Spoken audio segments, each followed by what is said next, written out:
See, achievements like success and failures, there's nothing like a failure, you either you learn or you win or you learn. So even if I have lost so much in life, I have learned so much from whatever failures and successes that I have got. It is those lessons that I want to regain more than my achievements or trophies or anything. And in life, it's not definitely about achievements. There are so many people who have much less than what you have. Okay, only when you lose something do you know the importance of losing. It's about being happy with whatever you have. I would not do anything to regain those. I would make myself ready for the next ones. Thank you, ma'am. Thank you. Madam, when you were a child, what kind of particular aim you had?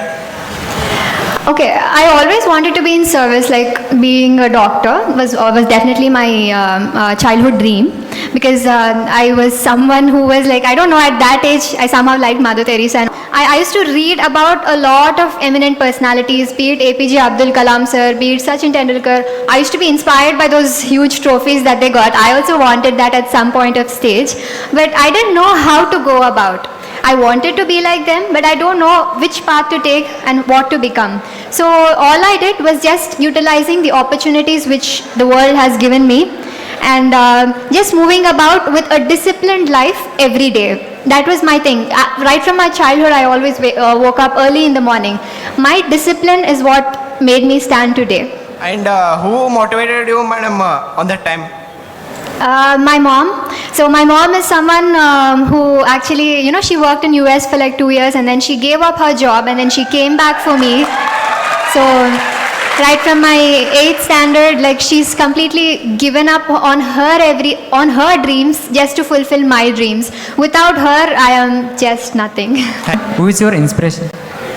My inspiration, as I said, it's Dr. APJ Abdul Kalam sir, because it's he who inspired me to be going to all the colleges and schools and inspiring the youth.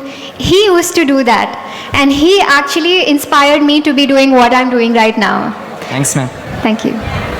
Hello, ma'am. Hi. I would like to ask that didn't you ever get diverted from your goal?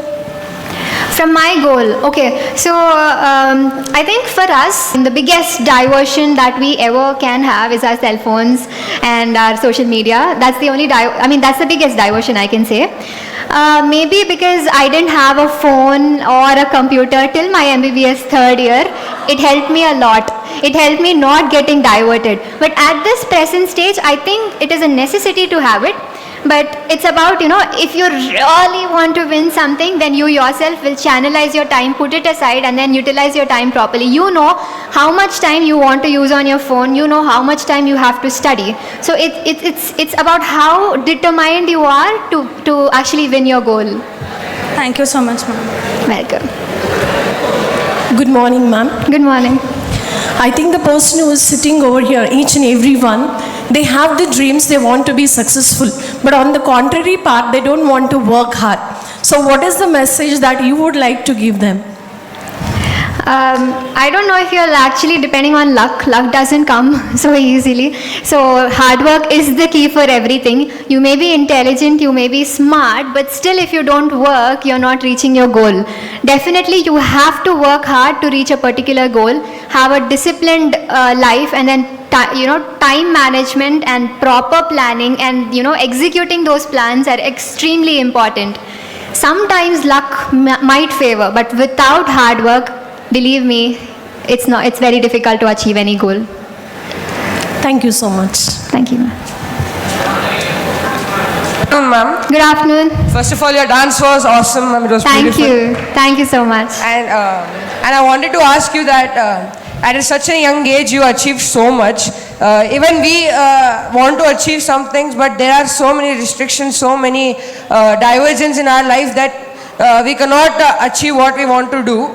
So what would be your message to us that how could we cope up with all those difficulties and achieve what we want? as I said, like I became an achiever against a lot of odds, okay, a lot of discriminations and rejections, what happened to me. And life is definitely not easy. So for you, the only message I would say is don't give up on your passion just because of some kind of societal discriminations or whatever you are facing in your life. Stick to your goals and follow your passion and definitely believe in yourself. One day you will definitely achieve your goal when you're actually doing that disciplined practice every day. Thank you, ma'am. Thank you. Firstly, good afternoon, ma'am. Good afternoon. Have you ever felt sad when a task or the goal is not achieved in life, or have you draw the inspiration in life when you are demotivated? Definitely, because we all are humans, we feel sad. Okay, there are moments that right after not achieving something, you actually feel very sad. But it's about how you wake up again and then rise like a phoenix the next day itself. Okay, so maybe it's very human to feel low for a day, but it's about thinking that this is not the end and life gives you many more opportunities that are coming your way. This is definitely not the end of your life. Just have that patience, let that right time come for you to achieve that right thing.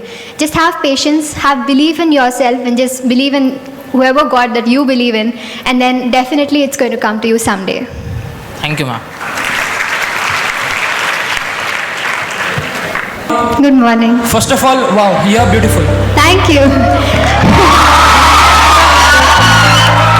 And I guess you have a lot of fan following, like as soon as you got up, you already started getting claps.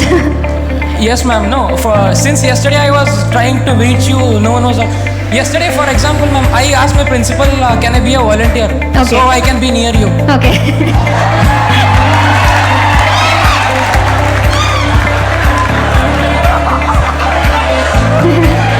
Don't worry, you can come and take a picture with me post this. Oh, thank you, ma'am.